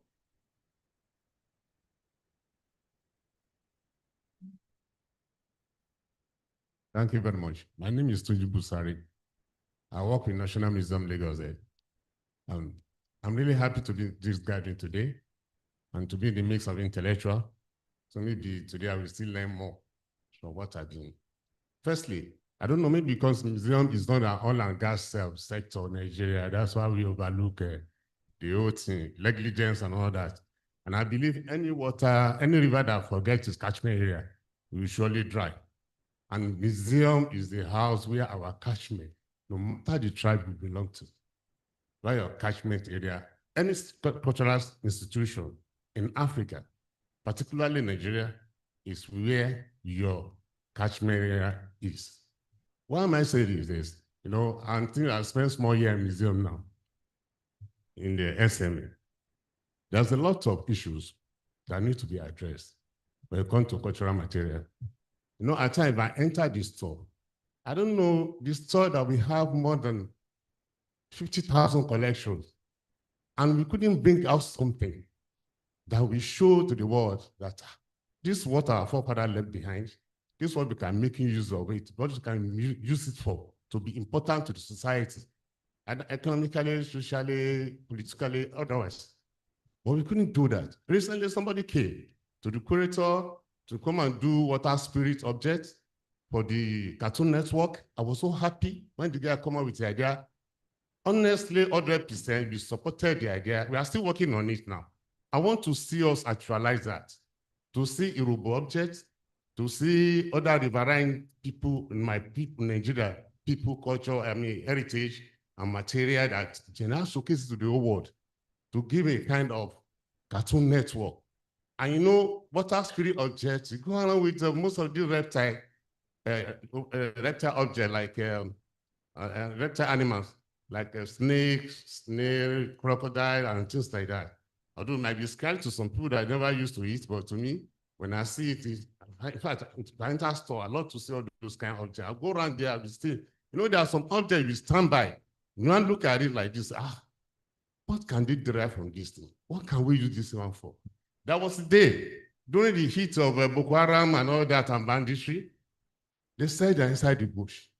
Then I said the cost of one drone, it's about $3something,000. I said $3something,000. One day I was walking inside the store and I saw Sigidi. I don't know how many people have seen Sigidi object before. You look at Sigidi, this Sigidi. What's the difference between Sigidi and the drone? There's no difference. In fact, Sigidi is even better than drone. When any drone enter here, everything here will go down. But Sigidi, you only go to where you send it to. You know, you don't need it. Okay, just all these Babalawo and villager people from Oka village or something. Give them like 10 shinap and give them 200,000 naira. I swear they will deliver the message. They will send them, we are going to kill those bandits and leave the victim alone. They will not touch them, they will kill them. And when we talk about barrenness, in African context, we don't believe in barrenness. We have Oya, we have Afro object, we have things like that. Instead of going and do IFDF or something, spending millions of naira, go and meet all this year, they've trained them. Let's do spiritual syndrome reality to our practice. Let's do it and stop spending useless money anywhere. A woman calling you, have go and bring the devotee, they will do it. Let's sit down, let's think inward. What we can do in Yemoja or Gelede or Sobo, even at the facility figure, we can do, we can talk to them. You know, now, I was one of the victims last year. When I said 2 years ago, I'm already selling Gary. They say one kubi of garri is like 6,000 naira, 7,000 naira. With the little money that I had to go and invest this money in planting cassava. But last year, so this year, the price further. In fact, I didn't see 6% of the money that I invested on this. But I think I said, okay, when you go to most of our community, they are doing this New Year festival, Harvest Festival, the period. Why are they doing it? It's because apart from the spiritual aspect, they use it to control the price of their agricultural products. If you go to where they have Agulu masquerade, they observe it when they want to do the harvest, during the harvest, and they used to control the price of their agricultural product. So all the farmers will really enjoy what they plant and they will gain. They will take to regulate the price because the way they flow to the market, not everybody will just take it to the market and you just get it cheap. They regulated the thing through the Agulu masquerade festival. You know, and I think this is time for us, if you can sit down and let's just think how we can make use of, and thank God, Dr. Schubert did something recently about the Ibeji exhibition. He called the community people, Ibeji people, they participated in the exhibition and see the reality of the thing. You know, through that, they can even tell, oh, how come about this Ibeji? How did you do it? You don't need to use tablet, but you can use spiritual means to born Ibeji. I'm a twins as well. My half is a female, but you know, and my mom will get 2 sets of twins, and we're all alive. You know, there are many things we can take it to bring to the reality in our cultural material. So if in a garden like this, if you can just put it together, except we can't do it alone. How many of our photographers are going to the field? Most of them have been in the office, but you didn't involve the community to go move closer to them and get information from them. You can never know how you can make use of all this our cultural material and this stuff. Because it involves a lot of intangible signal that need to go behind it. You know, that last time you talked about the CBD. When you talk CBD, forget the CBD is the one you see outside, it's different from the one you see inside. The intelligent man, the man that gave us the music outside that time, he talked about 2 things. That if you didn't do the second one, the Igbo, you see, it's more than 2 things. What is the street drum? The street drum is one of the drum that they need to wake up as ancestral in the East. I'm a Yoruba man, but I read small about us some small area. And about that, because the street drum, the wood, the tree they take to do it is something else. So I don't want to go into that. And with gong, you have different gongs. The way they will do the gong and it wakes people up. So I think you have to think in what there are many things. If you follow our cultural way, there are many things to gain about it. Not only our guys, you have to follow.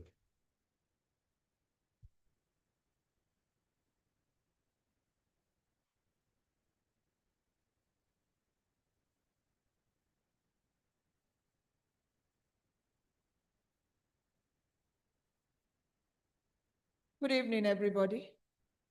Thank you, organizers. This way. My name is Edna Ikenimo. I am an educator and an artist. I'm so pleased to be here because I have learned a lot too. I taught art history and art to secondary school students for the past 25 years. And thank you. I retired from an all-girls secondary school, the Lagoon School in Lekki. And I am pleased to stand here to say that in the history of art, we teach Nigerian art history to our children in school. And to my amazement, most of our children are not even aware of their environment. They are not aware of where they come from. They don't even know the culture.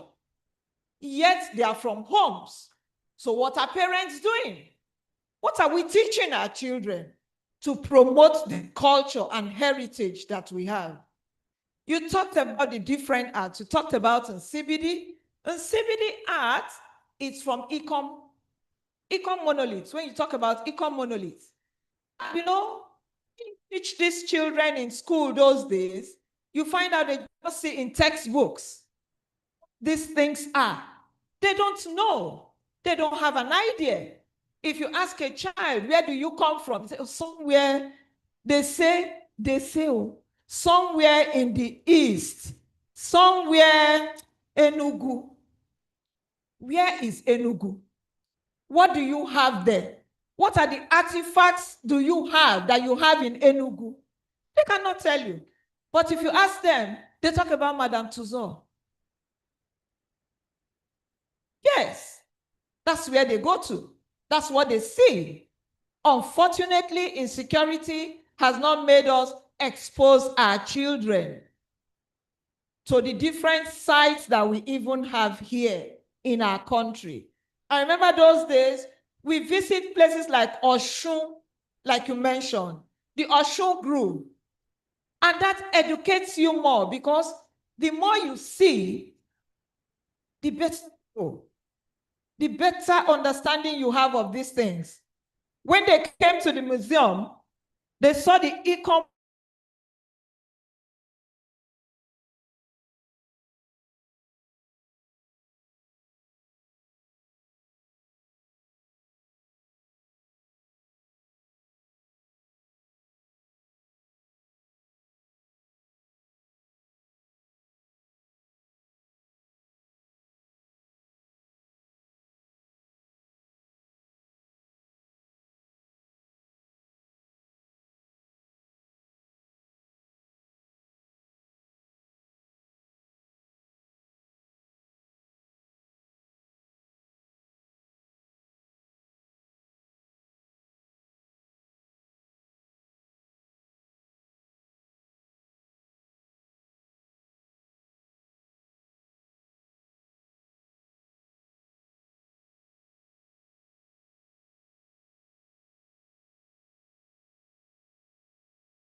access do they get, from these institutions? Because you come and, you take data and all of that, but how much access do you give other people? Because another, just one key thing that I noticed when we did research in Osun Chugbe is that you want to map encroached areas and you are looking everywhere for data. A lot of people have done research on, mapping the entire site, but I had to do my own research. I had to do my own GIS mapping and spotting of the entire Osun Chugbe itself. I should have to do it because other people have done it, but nobody is giving me access to that information. So that's also something that we need to think about too as researchers and as people. It's like you need to give, open access because it's the world. It's supposed to be free information for everybody. Information should be free. So one other thing I didn't want to, it was not part of what I wanted to say, but when Madam Edna was talking about children and, how to learn and all of that, I think that one of the things that I noticed just even outside of FOPCHEN is that, there are some people that do homeschooling, and when you take control of your children's education, you get the opportunity to do things that will open up their world. I will not talk too much about that, but I do think that that's something that, we can also, think about individually. Thank you very much.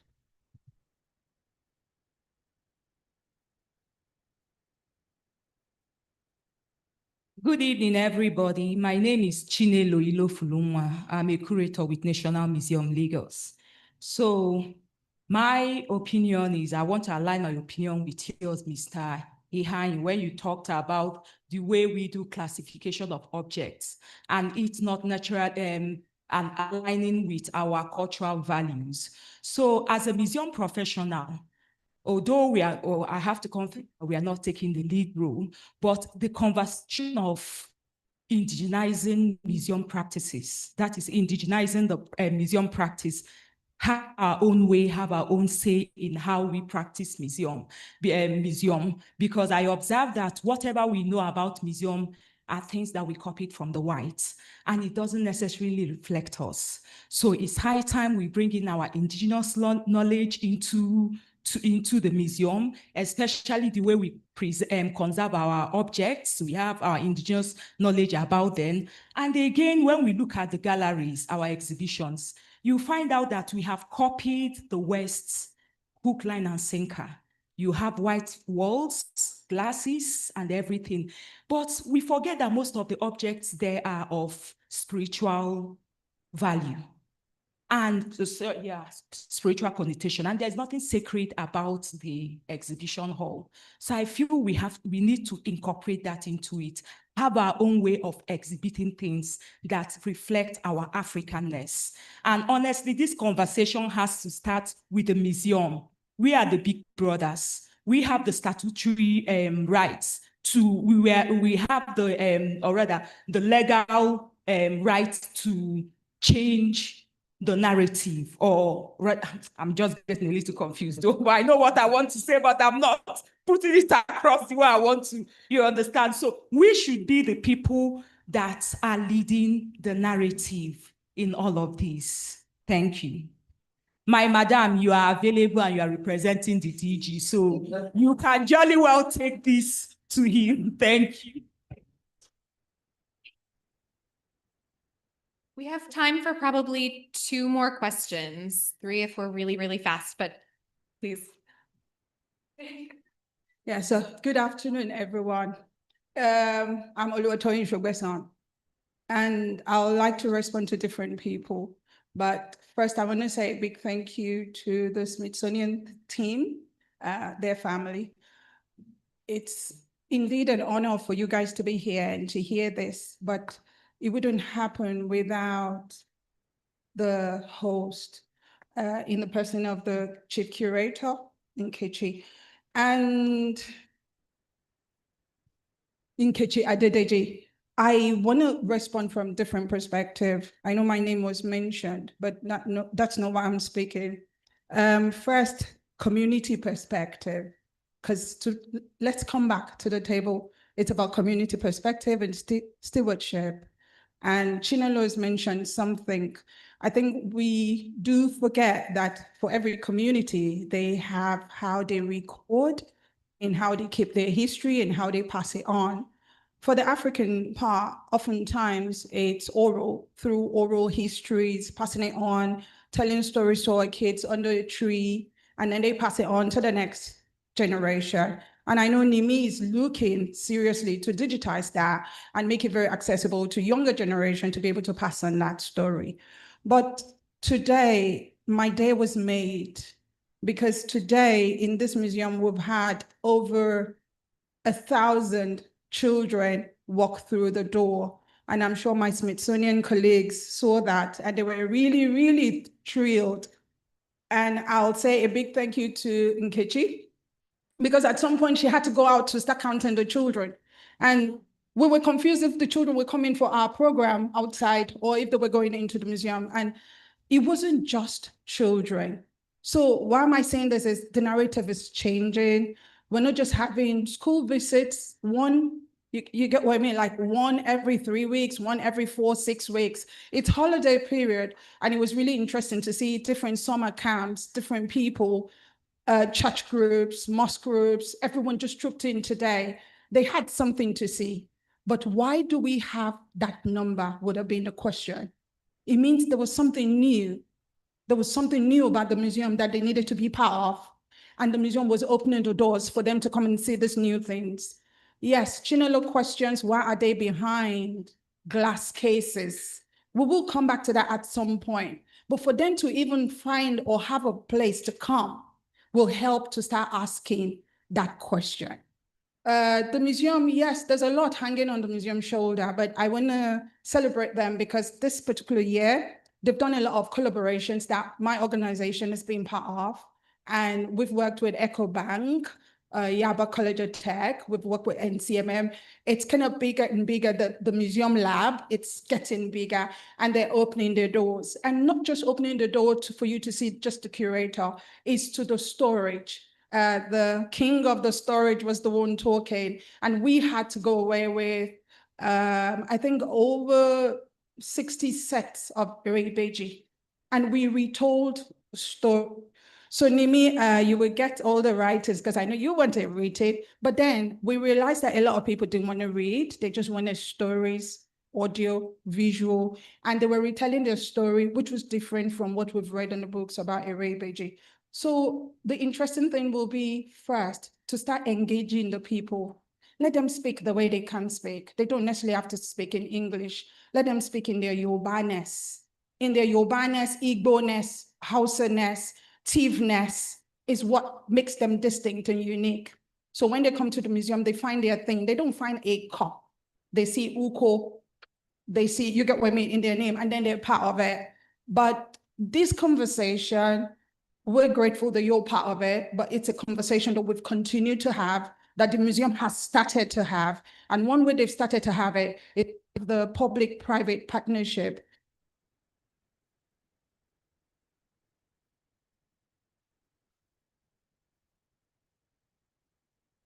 Okay, we can do 2 more questions if there are comments, if they're fast.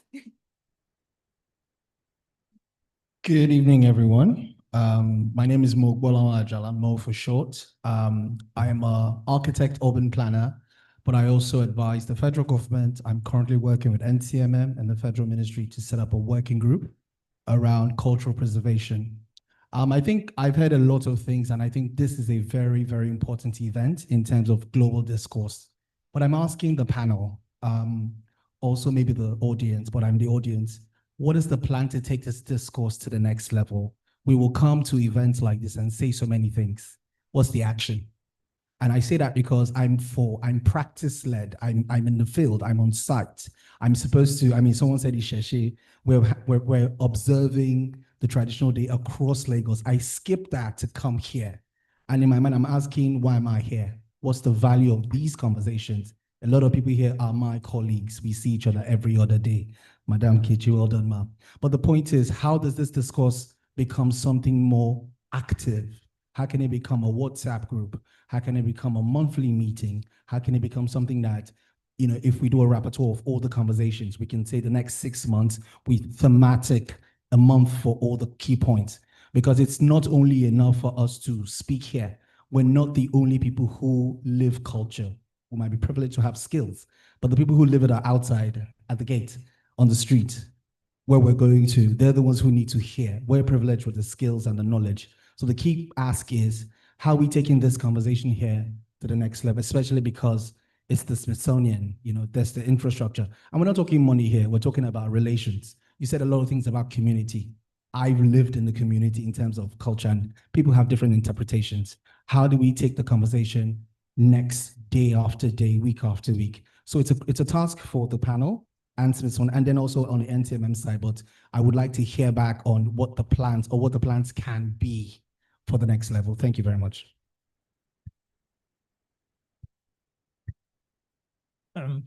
Good afternoon, everyone. My name is Kelechi. I'm a historian, archivist, and researcher.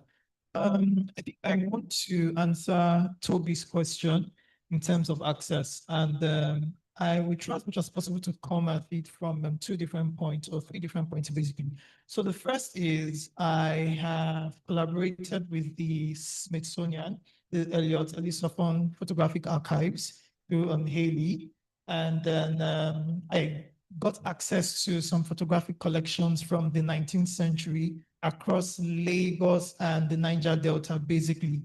And these are original photographs of those places, of Jaja of Opobo, and so many other important people, basically. And I think in my conversation with Haley, the team at the Smithsonian, basically, I'll tell you, I was upfront. I was direct with what I needed the photographs for, and also the duration of the usage of the photographs, because there are a lot of these questions as well. What do you want to use them for? How long do you want to use them? And a lot of other things. And there's sometimes where there is the issue of licensing as well, basically, and also sometimes some people donate photographs to institutions or collections, documents, whatever. And sometimes there's also like a period of, so when I was having a conversation with the British Library as well, there's something I noticed some years ago where it's like, oh, some collections are not either digitized or in public because there is something about public domain, and then until something has passed 100 years or thereabouts. So there is that clause for like certain collections and whatnot, basically. And then there's also the part where some institutions prioritize certain collections in digitization, basically. So there is that as well. But fortunately, the collections I was seeking for, they already had them digitized, basically. And then the access to that wasn't difficult. Unlike some other institutions that I also had like conversations with. The second part that I'm going to come from basically is when she talked about people having to do certain, because I do research as well. I take photographs. I used to take photographs of historic buildings before, but when I noticed that there was kind of like a decline in demolition of like these buildings, my research kind of like shifted to historic cemeteries, basically. So I have photographed the Ikoyi Cemetery, Craigtown Cemetery, some Muslim cemeteries in Lagos, and all that, basically. So with my focus shift, basically, it's I try to think of another way, not just as built heritage, but because sometimes there are certain information on tombstones that are probably not maybe in the family or in a public domain or newspapers or documents, basically, and sometimes also to kind of like cross-check, but also because of the built heritage, basically. It's like, oh, the buildings, the residences where they stayed, they are being demolished. So this is like the last remnant that speaks to physical remnant, not just because obviously we pass oral history down, but this is the last physical remnant of like this person, these individuals and whatnot, basically. And one of the things I've also been thinking about is I have tens of thousands of photographs, basically, and I was having a conversation with a friend who is a photographer did that, and I was thinking, what is the future of these photographs? Are they going to just sit in my drive, physical drive, digital drives, and whatnot?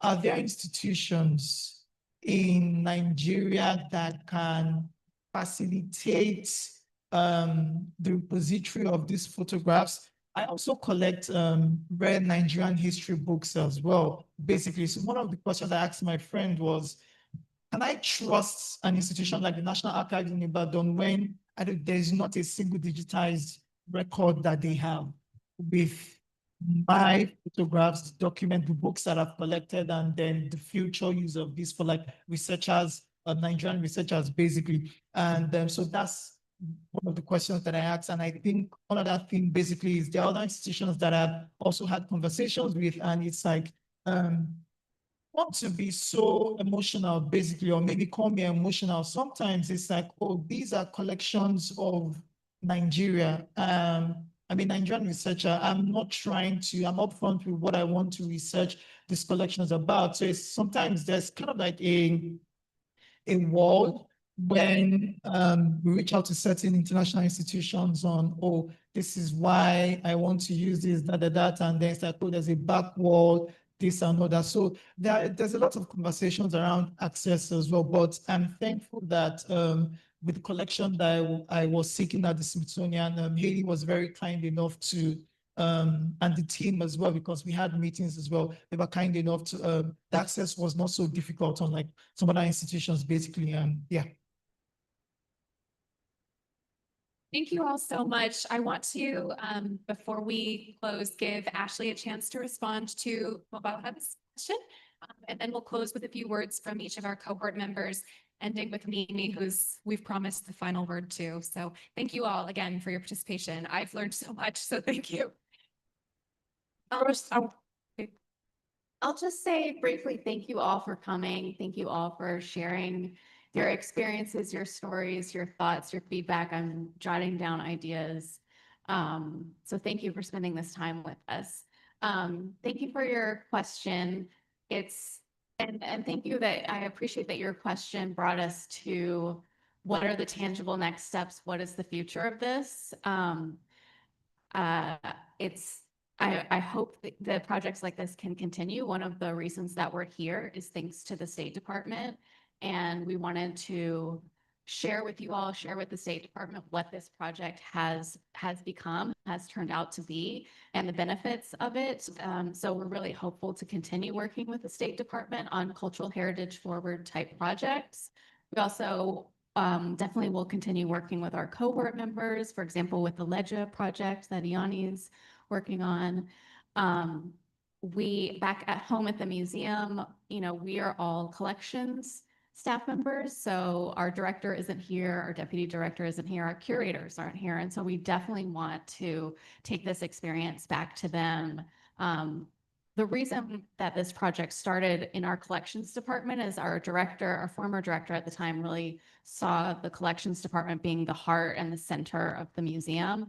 But I can't help but feel like we are learning so much and we are wanting to change things so much that we have to get the rest of our staff involved, the educators, the curators, the director, and the social media person, really, everyone. So we're really going to be bringing this back to our museum. One of our museum board members was here earlier, so I'm happy that she got to see a little bit of this. They help us fundraise at the museum, so if we can get our board on board to help with fundraising and things like that, I think that will help continue this work.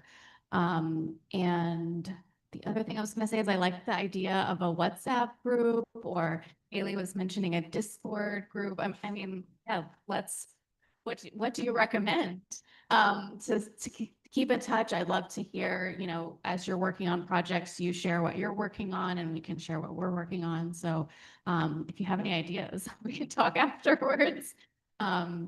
So yeah, just thank you all for that. And Ijeoma, would you like to help wrap things up? Yes, first, I want to be sure that everyone wrote their names on that list. Please, if you did not write your name and your email, and your phone number. Is there anybody that hasn't written his name? Okay, please don't leave. Yes, I have. Yes, USinNigeria is my name. I haven't written my name yet. Your email contact, because that is part of how we will continue the conversations. That's how we can share opportunities for grants and move forward the things you want to do. We'll always share with you. That's number one. Then number two, I want to talk about the lady that talked about our children that was a teacher. She has left. But I want to tell you something.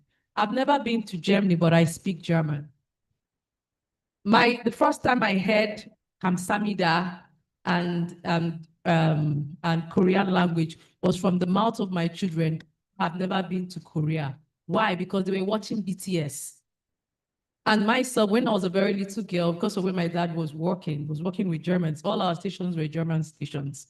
So at a very young age, my parents are not speaking German to us. They don't speak German. But I sat down, watched the television, knew Montag, Dienstag, Mittwoch, and everything, and pronounced it just the way the Germans pronounce it. Now, we won't just live here without us documenting our language, writing stories, and looking for how we can. There are AI apps now that can translate those stories, and you put it in the YouTube, you put it on TikTok, short stories that had to do with those artifacts. This book you see here that was given to the Smithsonian, the translation book, it was my auntie who was in the US, and all her kids have been in the US. They can't speak the Igbo language. They don't know anything about your culture, what they were saying. So I sat with her and told her, okay, write what you can write. I will edit it and put the objects, using objects as an example. Together with National Museum and the Smithsonian, I had access to a lot of objects that we use in the sentences, even in clock, in festivals, DDG, everything we do in the Igbo land, the aquete, everything is explained using those fabrics, how it's done. So you have that access as museum professional heritage experts. Another thing again you can look at is collaboration. We can collaborate together. What do you have? Like, she wants to hear more about you, what you have, intentions you have. You have room to talk with any one of them after this program. You don't need to be scared to talk to them. No, you have free access. The same way I had free access. You can stand up when we meet. This is Ashley. This is Caroline. That was Hillary. Hillary. This is Holly. She's into photography. She's into provenance. She's into conversation and conservation. I can't find Lauren. I need, where is she? Okay. So after this program, you have liberty to meet them. You have every access to promote the culture. Odomoklo National Monument was almost destroyed. There was no funding. But what did I do? I met the children of Odomokolo, 60 descendants, talk to them what they can achieve from that monument. And do you know what happened? They came together after 2 years of dialogue and began to restore the monuments by themselves. There will be no waiting again for the federal government, because you have explained to them the socioeconomic impacts of that restoration. That is what you two have to do. Sometimes you don't have to wait for the funds. You have the intelligence. You have to just go move out and do it. It's not waiting for funds. But irrespective of that, I still want to talk to the Smithsonian, because I work with the museum and I understand policies we are having, because the last thing I'm going to talk is about the land. You see, the museum is not funded as it ought to be funded. The government policies and the ways the government, they pour water on the fruits and the leaves and the flowers, but they don't pour water on the roots. Let me ask you, if you pour water on the flowers and on the fruit and on the leaves, will that plant survive? Huh? It will die, because the roots of our economy of who we are is the museum, is our culture, is our heritage. So we at this thing needs to be discussed with our policymakers, with our government, to let them know that museums need to be funded. You see everybody gathered here. If the museum was well funded, nobody will live here without one project or the other that needed to be funded by the museum. This was what we as NCMM used to do. We have the capacity. We have the people that work. And if those it was funded like it used to be, you won't live here right now without picking one or two things you want to do from what we have discussed, leaving that door. And that's what I'm telling you. So it's not that the government is there buoyant, but knowing where to fund these things is a very big challenge. Then lastly, for the protection of sites, we've done an MOU with National Commission for Museums and Monuments. It's this important. If tomorrow ledger is agreed on and there is no legal document to back the protection of that site, tomorrow a new politician will come out, what is this? Are just stones, and build what? A hotel. Isn't it on that place? And that is why what we are advising the government right now, that museums, cultural spaces, historic sites are very important and they need legal documents. UNESCO will not document a place as a World Heritage, no matter how outstanding it is, if there is no legal document backing it. And I'm telling you that also NCMM, there must be a legal document backing even ledger, or even ledger to qualify to the UNESCO, to the international. And if those things are not done by the state government, domestication of the law that protect these things is nothing. So we're looking at town planners, we're looking at architects, looking at those who be in the built environment, we're looking at archaeologists, we're looking at even our daddies that had retired. We still need you because we need the information. So thank you very much, everyone. I guess this will be my final words. I have just two things to say. One is that we have treated the culture unfairly. When it comes to the culture, we are more performative. We have the days we speak Yoruba language. We have the days we speak Igbo language. We have the days we wear cultural wears. We don't see memory as infrastructure. Structure, the roads, bridges that connect, but we don't see the place of culture, the language, a lot of the things that we so performative about. And I think that's where the problems lie. Whether it's government, whether it's on an individual basis, development without memory produces a people who has road, who can build roads, but they cannot make a meaning or in road themselves. And that is why we are where we are today. The second thing, from a museum perspective, I think we need to introduce, the Western standard allows people to come into the museum space, right? But it's not part of the culture, and that's why a lot of people find it difficult to come. We need to take the objects, the people, the museum needs to be the visible. And like my brother suggested, people who are on the road do not know what being here. So we need to find programming, public destination, that can help the people to understand why this place is important to them. And until we begin to do that, we'll see just the few people we see coming to our spaces, we use the space. So I would like to stop so that colleagues can take it from there. Thank you. Thank you so much. On this note, we just want to say thank you to everyone who attended our program, online, in person. We look forward to more partnerships, collaboration, and please, you can follow the Smithsonian Instagram page. The National Museum of African Arts, the Instagram page for updates on their activities. And after this, we can connect, talk, exchange numbers and cards, and call it a day. Thank you so much.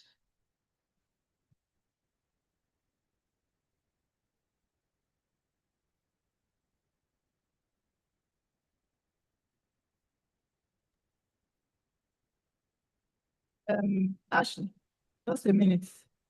I want to say something. Please sit down. Thank you. I want to say thank you to everyone for coming. And I want to speak to community participation. I think going forward, we have learned a lot about community and participation and all that. We shouldn't see, community members as just audiences. We should see them as partners, and custodians of our heritage. So we, as much as possible, should incorporate, this into our daily dealings with our community members, engage our community elders, historians like you, our professionals, and also even young people, the youth.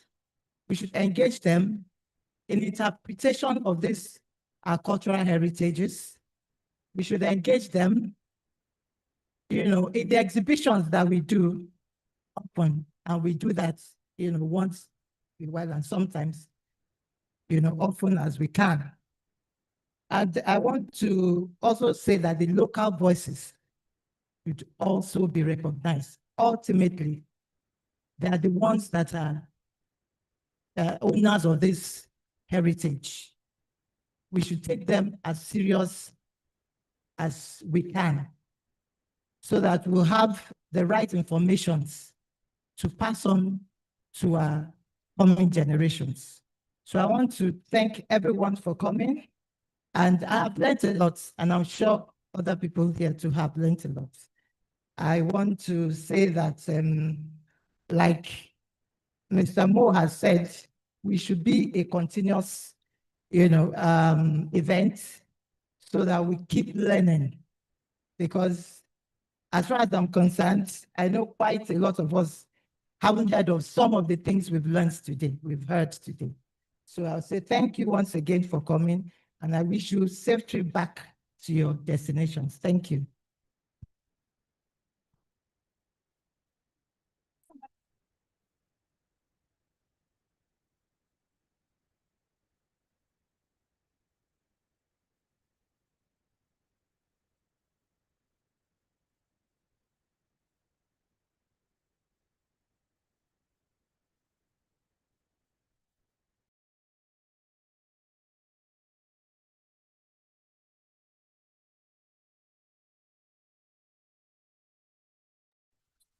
Thank you, everyone. The program has ended.